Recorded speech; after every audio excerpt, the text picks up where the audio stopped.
¿Qué tal? ¿Cómo están todos? Mi nombre es Arturo Lizardi Ramos. Vengo de la Universidad Autónoma Metropolitana Unidad Azcapotzalco y les voy a exponer el tema análisis numérico del movimiento de un fluido en depósitos cilíndricos con eje de rotación inclinado. Este trabajo trata sobre el movimiento de un fluido en el interior de un recipiente cilíndrico cerrado con el fondo semielíptico.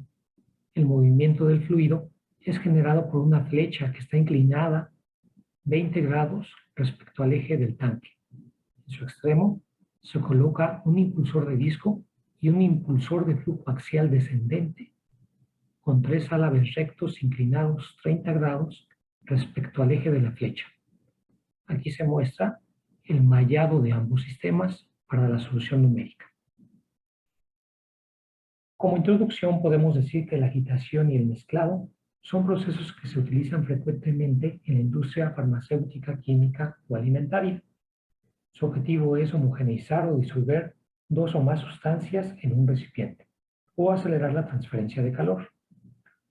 La agitación induce el movimiento circulatorio de un fluido en el recipiente y el mezclado pretende obtener la máxima interposición entre sustancias para obtener una solución, un coloide o una emulsión.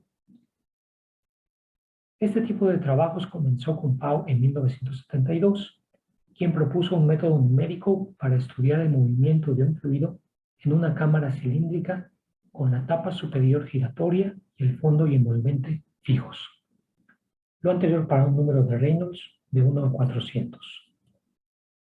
Posteriormente, Berthelot y Gori en 1982 analizan el estado estable y transitorio del mismo sistema físico, pero con un número de Reynolds de 100 y 1000 y relación geométrica de 0.5, 1 y 2.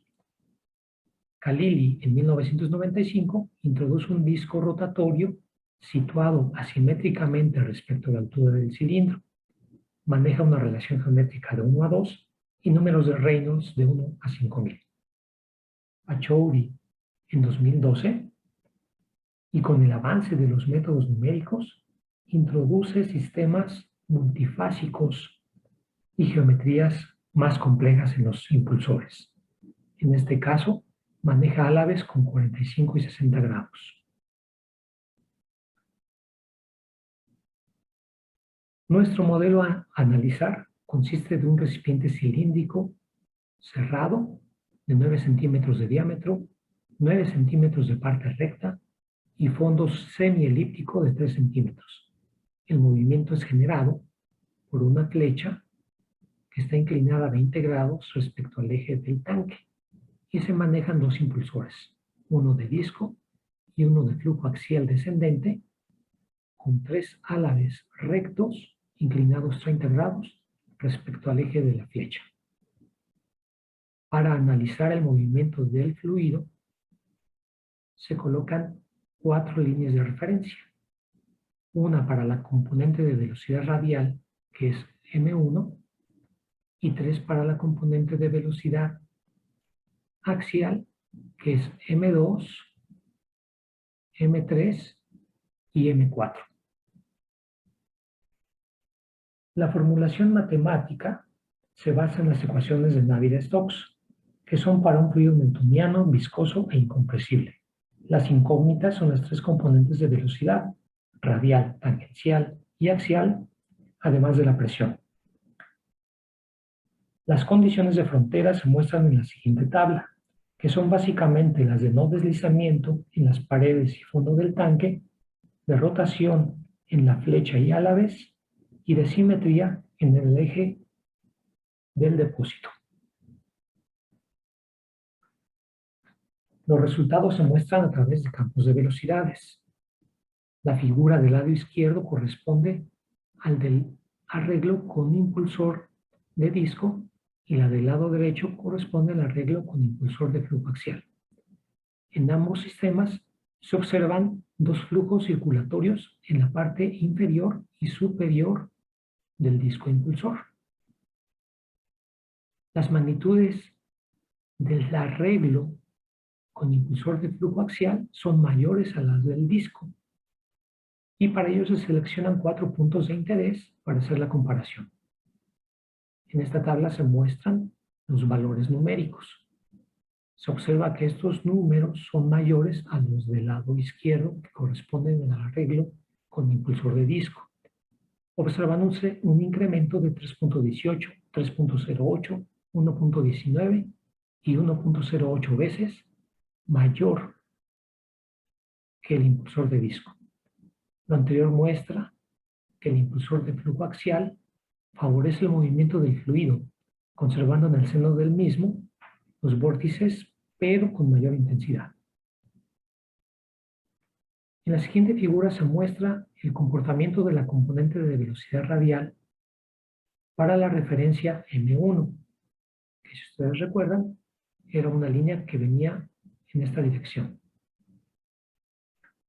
La línea con puntos negros simboliza al comportamiento del arreglo con impulsor con disco, y la línea con triángulos al arreglo con impulsor de flujo axial. Se observan que los valores de la línea triangular son mayores a las de la línea con círculos. Así que se toman los puntos máximos y se colocan en esta tabla para hacer la comparación.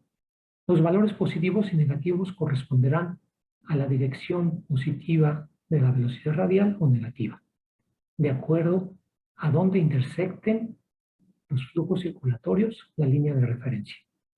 Así pues, se obtiene que la componente de velocidad radial se incrementa 0.98, 2.62 y 1.21 veces los valores del impulsor de flujo axial con respecto al de disco, lo cual indica que al colocar el impulsor de flujo axial se manifiesta un incremento de esta componente de velocidad.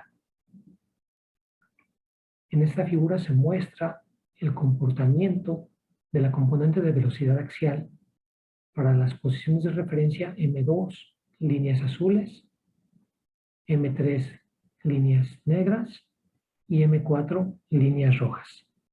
Que si ustedes recuerdan, M2 estaba en el fondo del tanque, M3 más o menos a la mitad, y M4 en la parte superior.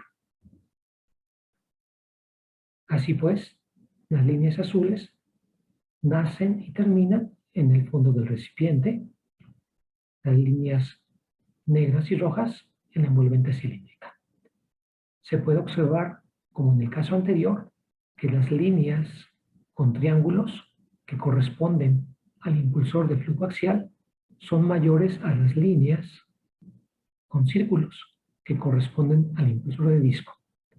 Lo mismo sucede para el caso de la posición M3, que son las líneas negras. Aquí observamos el impulsor de disco y aquí observamos el impulsor de flujo axial. Para la posición M4, que son las líneas rojas, sus diferencias son más bajas. En este caso también colocamos en una tabla los valores máximos y mínimos de la componente de velocidad vertical para los dos arreglos. En la parte superior tenemos a los del disco y en la parte inferior a los del flujo axial, para las posiciones M2, M3 y M4.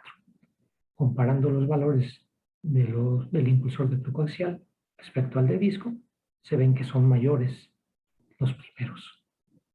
Así que en M2 se encuentra un incremento de 5.75, 0.76, 2.95 y 4.45 veces. En la posición M3 hay un aumento de 2.17, 3.18, 2.78 y 2.18 veces. Y finalmente, en la posición M4 hay un incremento de 0.45, 1.86, 1.48 y 6.56 veces más. Los resultados anteriores indican que el impulsor de flujo axial favorece el desarrollo de la velocidad vertical en las regiones indicadas. Así pues, como conclusiones, podemos decir, número 1, que la metodología y el método numérico propuestos fueron adecuados, pues se pudieron obtener los campos de velocidad y las componentes de velocidad radial y axial, mostrando concordancia con los resultados de la literatura. Número 2. Que el campo de velocidades de los dos sistemas se compone por dos flujos circulatorios ubicados en la parte inferior y superior de los impulsores, manifestándose mayor intensidad en el sistema con impulsor de flujo axial. Y número 3, que las componentes de velocidad radial y axial se comportan de manera similar en ambos arreglos y que se obtuvo una mejora en el sistema con impulsor de flujo axial respecto al impulsor de disco. A pesar de estos resultados, se necesita una mayor investigación para estudiar otros parámetros de interés, como son la variación de la relación de esbeltez, tanques abiertos a la atmósfera, o bien la comparación de otros ángulos de inclinación de la flecha que está rotando. Por mi parte es todo. Muchas gracias.